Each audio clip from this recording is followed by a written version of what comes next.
Greetings everyone, my name is Linz Lucas and I welcome you all to my channel.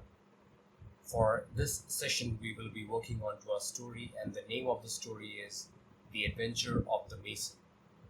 Now, who are Mason? Mason are the one who lays bricks and with the help of bricks he makes building. Let's start with the story. There was once upon a time a poor mason in Granada who could scarcely earn bread for his large family. One night he was roused from his sleep by a knocking at his door. He opened it and saw before him a tall, thin, cadaverous-looking person. Now, in this paragraph, one thing is clear that this mason, is a poor person. This mason is poor. The another thing that we find is that he's from Granada and he has got a large family for whom he can't earn much bread. Now one night what happens that he hears a knocking sound and he opens the door and he sees that there was a tall, thin, cadaverous looking person. Now cadaverous looking person means that the person was pale in color and not very good looking. "Hark ye, honest friend," said the stranger, "I have observed that you are one to be trusted. Will you undertake a job this very night?" Now in this paragraph what happens that the moment the mason opens the door, he hears the stranger saying that "Hark ye, honest friend." The stranger refers Mason to be honest friend because he observes that he can be trusted and he offers him for a job. "With all my heart, Senor, on condition that I am paid accordingly." Now the mason, he says that surely he will do it. Senor means Mr. That's said in Spanish. The mason says that surely he will do the work on condition that he is paid well for that particular task. "That you should be, but you must suffer yourself to be blindfolded." Now there is one condition that the stranger puts in front of the mason, that he says that you will be given the work and you will be paid well as well, but the condition is that he will be blindfolded. To this the mason made no objection. So being blindfolded, he was led by the stranger through various rough lanes and winding passages until they stopped before the portal of a house. The mason made no objection for that. He let that thing be. The stranger blindfolded the mason and takes him through various places and ultimately reaches to the place. The stranger then applied a key, turned a creaking lock and opened that sounded like a ponderous door. Now what happens that the stranger then applies the key and the lock opens and the heavy door opens. They entered, the door was closed and bolted and the mason was conducted through an echoing corridor and a spacious hall. Now what happens that they enters the room and the door is locked, closed and locked, and then they go through an echoing corridor and a spacious hall. There is a hall which is very big, so they go through there and goes to the interior part of the building. Here the bandage was removed from his eyes and he found himself in a court dimly lighted by a single lamp. Now what happens there? The moment he reaches the place, the bandages are removed and he finds himself in a court that is dimly light with a single lamp. There was only one lamp and it was not very bright there. In the center of the dry basin of an old Moorish fountain. So the line says, it says that in the center what they see or what he saw was a dry Moorish fountain. Moorish means that which had the origin or which looks like an Islamic style. And there is one more thing that is to be mentioned that the basin of that Moorish fountain was dry, under which the stranger requested him to form a small vault, bricks and mortars being at hand for the purpose. Now, what actually happens here that the stranger requested him to make a small vault beneath that Moorish fountain, and there were bricks and mortars available for the mason to get the work started. He worked all night, but without finishing the job. Just before daybreak, the stranger put a piece of gold into his hand and, having again blindfolded him, conducted him back to his dwelling. Now, what happened? That the man worked all night and without even finishing the job, just before the daybreak, the stranger gave him a piece of gold in his hand, and again blindfolded the mason and sent him back, or helped him to reach his dwelling place or his home. "Are you willing," said he, "to return and complete your work?" "Gladly, Senor, provided I am so well paid." Now, what happens is that the stranger asks the mason that, "Will you again come back to complete the work?" And to which the mason says, "Surely." And again he refers him as Senor, which means sir or mister in Spanish. He says, "Surely, if he is well paid for that." "Well, then, tomorrow at midnight I will call again." So he says that he will come again and he will call at midnight. He did so, and the vault was completed. And the same thing happened, and he completed the vault. "Now," said the stranger, "you must help me to bring forth the bodies that are to be buried in this vault." Now, there is one humorous thing that happens, which is humorous for us. In coming line, we will find it humorous. But there is one thing which the stranger says, that now the mason must help the stranger to hide some bodies inside this vault, or bury the bodies inside this vault. The poor mason's hair rose on his head at these words. Now, poor mason, he got very scared.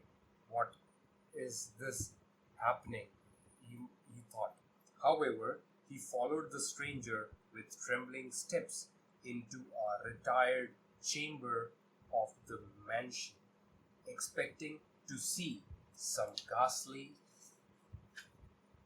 spectacle of death, but was relieved on seeing 3 or 4 portly jars standing in one corner.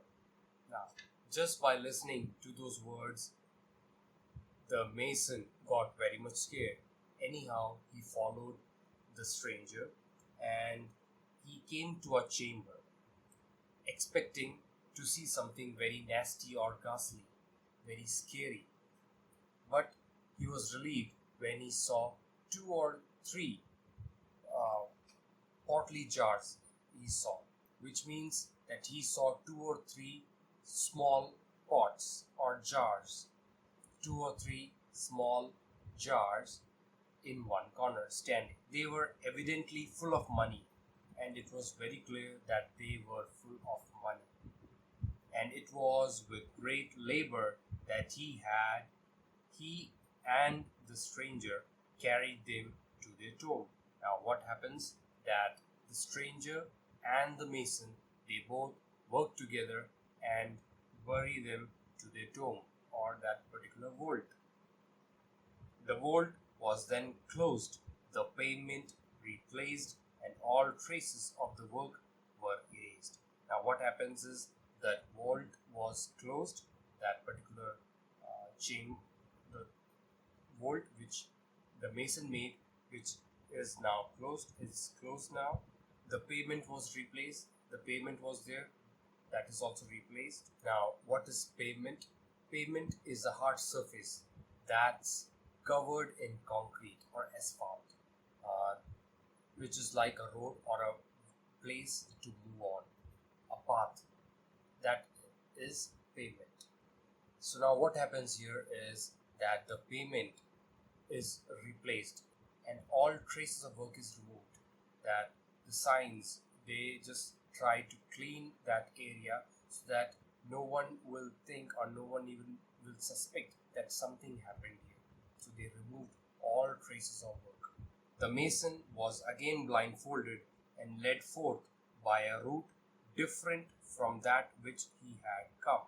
Now, there's one thing that is now happening, that the mason is again blindfolded, and this time he is sent to home from a different path. That was not the usual path from which he came. After they had wandered for a long time through a confusing maze of lanes and alleys, they halted.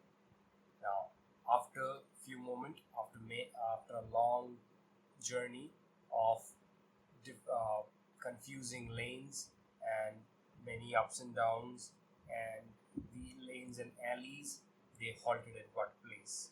They halted at one place. The stranger then put 2 pieces of gold into his hand. Now, this time, the stranger puts 2 gold pieces in his hand. "Wait here," said he, "until you hear the cathedral bell toll for the morning prayer. If you dare to uncover your eyes before that time, evil will come upon you." Now, there is one thing that the stranger says to the mason, that stay here and you must wait for the cathedral bell for the morning prayer. And unless that happens, dare not to uncover your eyes. Here, the stranger warns and scares the mason that if he unfolds his eyes or if he removes the bandage before that bell, something wrong will happen to him. So saying, he departed. Just by saying this, the stranger departed from that place. The mason waited faithfully. The moment the cathedral bell rang, he uncovered his eyes and made his way back home. Now, he waited faithfully, and the moment the bell rang, he removed the bandages from his eyes and he went back to his home. He reveled with his family for a whole fortnight on the profits of his 2 nights' work. On the profits of his 2 nights' work, after which he was as poor as ever. Now, he came back home and he enjoyed with his family a lot, the way he never did ever. And then for 2 weeks, he enjoyed a lot with his family, and then later he was as poor as he was always. He continued to work a little from year to year as he was seated one evening at the door of his hovel. Now, what happened that he continued working year to year? One day he was seated at the door of his badly maintained house. Now, what happens is that he is approached by a rich man, old curmudgeon, person who can be easily angered. He visits, and there was one thing, that he was noted for owning many houses and was a gripping landlord, a complaining landlord he was. The rich man approaches the mason and says that he is told the mason is very poor. To which the mason says, "Yes, it is true." Then the rich man says, "Then I believe that you will gladly do the job that I am going to offer you in cheap price." So he says that he will work as cheap as any mason in Granada will do. To which the rich man says that's what he wanted, and he says that he has got an old house which is not as worth as it costs him and which is decaying, to repair that house for him. The rich man says that the house which he bought does not worth the price and he want to repair it in cheap price. The mason was accordingly conducted to a large deserted house that seemed going to ruin.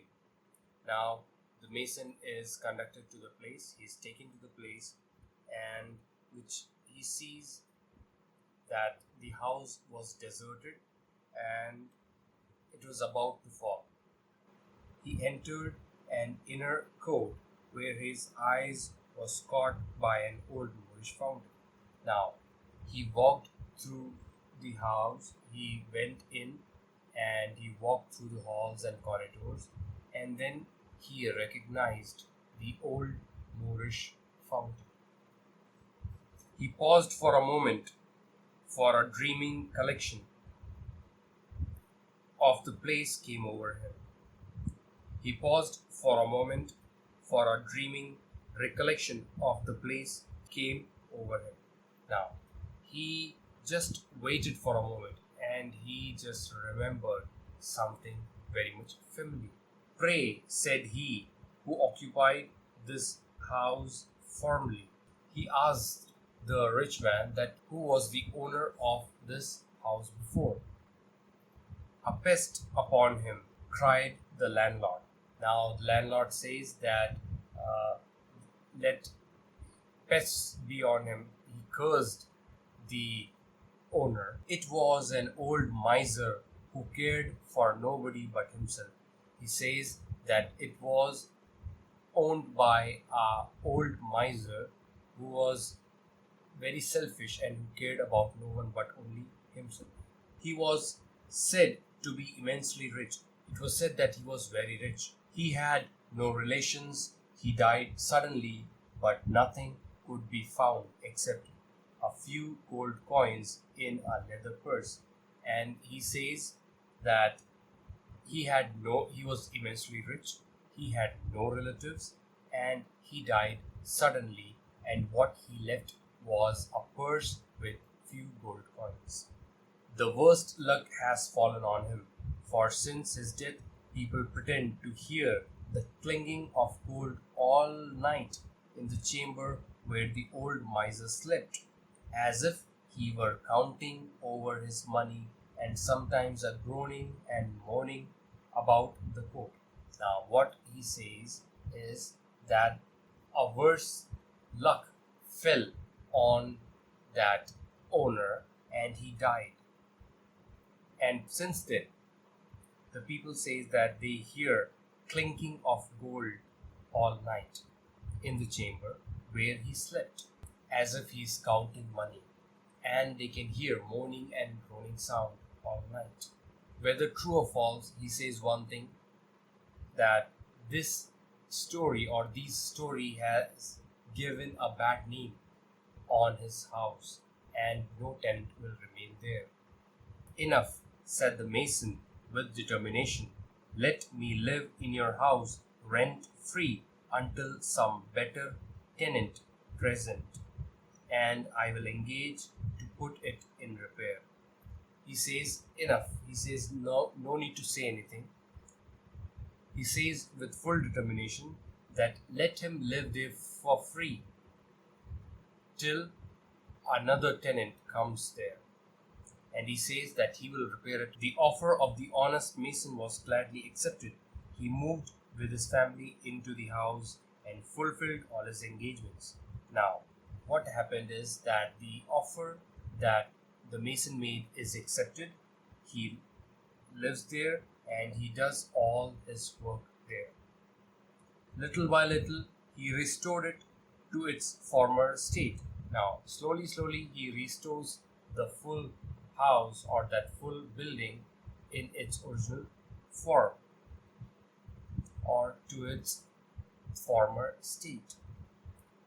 The clinking of gold was no more heard at night, but began to be heard by day in the pocket of the living mason.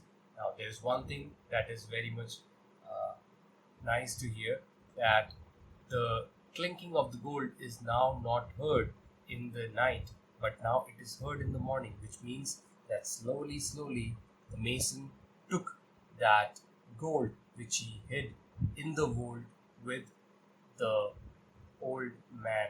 In other words, he increased rapidly in wealth to the admiration of all his neighbors, and he rose to that height that his neighbors even admired him and became one of the richest men in Granada.